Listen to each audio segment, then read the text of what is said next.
ತೂಗು ತೊಟ್ಟಿಲಲ್ಲಿ ನನ್ನ ನಿಟ್ಟರಲ್ಲ ತಿಪ್ಪೆ ತೊಟ್ಟಿಯಲ್ಲಿ ನಾನು ಏನು ಪಾಪ ಮಾಡಿದೆ.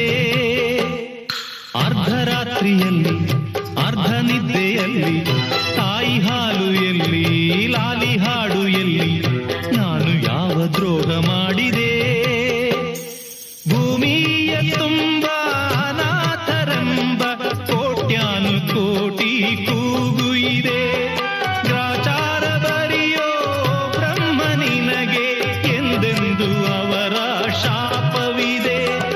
ಉತ್ತರ ಇಲ್ಲ ಪ್ರಶ್ನೆಯೇ ಎಲ್ಲ ಕೇಳೋ ದೇವನೇ.